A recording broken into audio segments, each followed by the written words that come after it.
সোজা বাড়ি, সোজা বাড়ি, সোজা বাড়ি। চলো চলো চলো চলো চলো চলো। নমস্কার, আমি পল্লবী, রুদ্রিকের মা। কেমন আছেন সবাই? আই এম রুদ্রিক চ্যানেলে আপনাদের সকলকে স্বাগত জানাই নতুন একটি ব্লগে। তো সকাল থেকে আজ একটু ব্যস্ত ছিলাম। আজ আমি একটু বেরিয়েছিলাম, হসপিটালে গেছিলাম। তো রুদ্রিক ছিল ওর বাবার কাছে। তো বাড়ি এসেছি তখন অলমোস্ট 11টা বেজে গেছে। আমি বেরিয়েছিলাম 8টার দিকে, 8:10-15 তখন আমি বেরিয়েছিলাম। বাড়ি আস্তে আস্তে আমার 11টা বেজে গেছে। এবার রান্নাবান্না করবো, তার মধ্যে আর শনিবার নিরামিষ আছে। আর রুদ্রিকের বাবা আমি আসার পর অফিস চলে গেছে। তো এখন পুরোটাই বাড়িতে ফাঁকা, আমি আর রুদ্রিক ছাড়া আর কেউই নেই। তো এবার রান্নাবান্না করবো, অনেক দেরি হয়ে গেছে। এখন রুদ্রিকের স্নান আছে, আমার স্নান, আরও অনেক কাজকর্ম আছে। আমি এদিকে রান্না বসিয়ে দিয়েছি। তেল গরম করে আমি আলু ভাজা করবো বলে আলু দিয়ে দিলাম। তো আজ আর বেশি কিছু রান্না করবো না, যেহেতু অনেকটা দেরি হয়ে গেছে। আর নিরামিষ তার উপর, নিরামিষের দিনে বাড়িতে খুবই ঝামেলা, এটা খাবো না ওটা খাবো না, সব আর পরে নিয়ে যুদ্ধ হয় আর কি। তো সেই জন্য ভাবলাম রুদ্রিক যেটা পছন্দ করে আলু ভাজা, আলু চচ্চড়ি, তো সেটাই আজ রান্না করবো। সেই জন্য আলু ভাজা আমার প্রায় এদিকে হয়েই গেছে। আমি কাঁচা লঙ্কা, হলুদ আর লবণ দিয়ে আলুটা ভেজে নিয়েছি। তো ওই তেলেই আমি আলু চচ্চড়ি করবো, আলু আর গাজরের চচ্চড়ি। তো আমি সেই জন্য কালো জিরে আর কাঁচা লঙ্কা ফোড়ন দিয়ে গাজর আর আলুটা দিয়ে দিলাম। এবার একটু হলুদের গুঁড়ো, একটু জিরের গুঁড়ো আর পরিমাণ মতো লবণ দিয়ে আমি মশলাটা ভেজে নেব। তো সেই জন্য মশলা একটু পুড়ে না যায়, আমি সামান্য জল দিয়ে দেবো, খুবই সামান্য জল দেবো যাতে মশলাটা তলে না লেগে যায়। তো একটু জলটা দিয়ে একটু সামান্য কষিয়ে নিয়ে একটু ফুটে উঠলে আমি বেশি করে জল দিয়ে দেবো। ব্যাস, আমার খুব তাড়াতাড়ি আজ রান্না কমপ্লিট হয়ে গেল। আমি সামান্য চিনি দিয়ে দিলাম আলু চচ্চড়িটা নামানোর আগে। কি খাচ্ছো? বাদাম।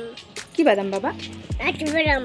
কাঁচা বাদাম না, পেস্তা বাদাম। না, বাদামটা। হুম, বাদামটা। তাই? তুমি এখন কোথায় যাবা বলো? আরে বাদামটা। হুম, বাদাম। বুধুন কোথায় যাবে বুধুন? তো আমাদের রান্নাবান্না সব হয়ে গেছে। তো সকালে তো প্রতিদিন আপনারা জানেন রুদ্রিককে নিয়ে এতে যাই, মায়ের কাছে যাই। তো আজকে মায়ের ওখানে যাওয়া হয়নি, তো সেই জন্য এখন একটু রুদ্রিককে করে নিয়ে আসবো। ওইদিকে রুদ্রিকের জন্য জল গরম বসিয়ে দিয়েছি। তো মায়ের ওখানে রুদ্রিকে একটু প্রণাম করবে, প্রণাম করে রুদ্রিক স্নান করে নেবে, তাই না বাবা?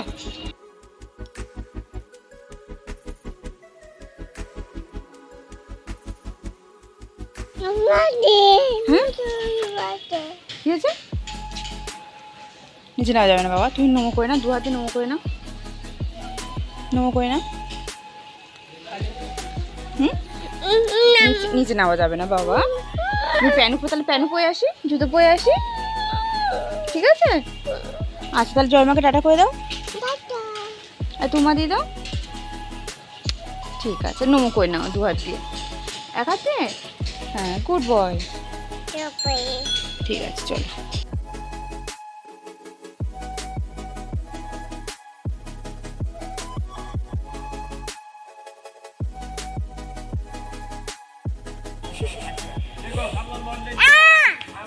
হাত ধরো।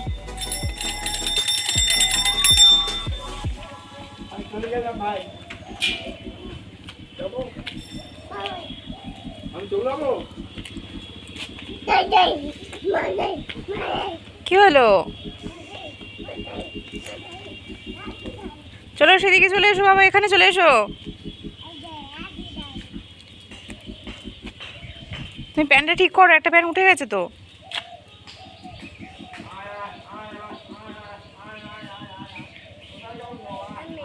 বুঝেছো? এরকম করে তাকাও, মাঝে তাকাও আবার। চলে এসো, চলে এসো বাবা, চলো বাড়ি, চলো বাড়ি, চলো।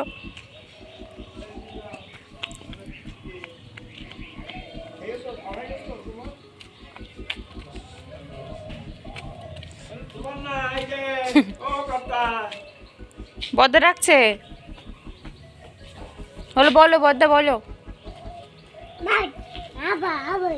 আবার রুদ্রিক এত দুষ্টুমি করছে এখানে এসে, ওকে বাড়ি নিয়ে যাওয়া আমার অনেকটা মুশকিল হয়ে গেছে। তো আজ আসি, আবারও দেখা হবে নতুন একটা ব্লগে। আপনারা সবাই ভালো থাকবেন, সুস্থ থাকবেন। আমাদের ব্লগ যদি আপনাদের ভালো লেগে থাকে, লাইক শেয়ার সাবস্ক্রাইব করে দেবেন। ধন্যবাদ।